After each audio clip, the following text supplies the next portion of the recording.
I think what was tough was not being able to talk to anyone because I don't think anyone understood what I was experiencing. It was a lot of effort, I think, to show like everything was okay because it was not. It all started on the 15th of Feb when I suddenly woke up one morning and just feeling empty, like this pitish feeling in my stomach. I woke up like feeling directionless. I didn't know where to go. I didn't know what to do.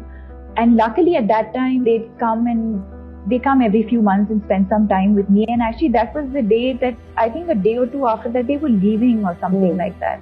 They were getting ready to go to the airport, and I usually go and sit with them in the room before they leave, and I started crying. And so she said, oh, are you okay? And, I know, because it's always tough to leave family. Every time I go to Bangalore and I have to leave or they come to Bombay, it's tough. So she thought maybe it's one of those, don't worry. And I kept crying. And I think she could sort of sense that something was wrong. So I would keep crying. I couldn't understand what was happening to me. There were times where I'd feel okay and there were times where I'd feel really low. Sometimes being out around people helped, but sometimes it didn't help. I don't think that's in my control, and I don't think that it's in control of the people who are surrounding me. Went abroad for an award show. I thought, going all the way to America, maybe I just feel better just getting away. Again, when I was out and about and with people, I'd feel okay. When I came back to my room, I wouldn't feel okay. There were days when I'd wake up and feel like it was just too exhausting. I didn't want to wake up. There were days where I just wanted to be in bed, just sleep, not wake up. It's definitely scary. And I think that's why I'm doing what I'm doing, because it's been so hard for me that I don't want anyone else to go through it. Being alert helps a lot. Whether it's the family, whether it's close friends, whether it's your colleagues at work, don't assume when a person is crying, breaking down or crying all the time, don't assume that they're doing it for attention, or don't assume they're going through mood swings.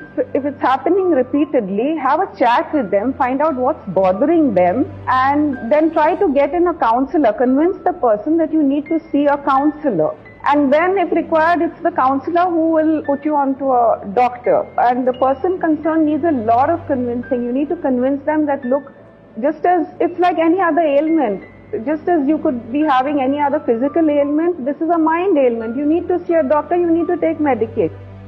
I could sense, because she's normally a very happy person and she's a very strong person. She can take on practically anything in life. So her constant breaking down itself alerted me, and I knew immediately that this is an ailment.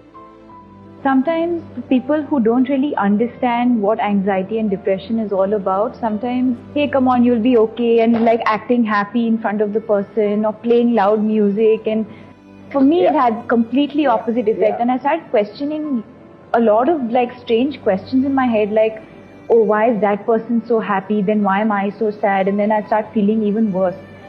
And I quickly want to say that there's a huge difference between being sad and being depressed.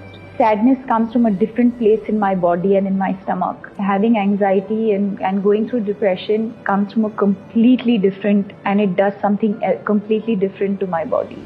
So I think I'm looking at the larger picture. This is really not about me right now. I think it's really about the lives that hopefully we will impact, for everyone who's watching this interview, and for people who have been through or are going through right now, or for families whose somebody dear to them is going through it. I hope that they take this as an example and they listen to what we're saying and hopefully help the people around them. And for me, that is more important. Even if we can impact one life or save that one person from taking their life because they're so down and out, I think we've achieved what we wanted.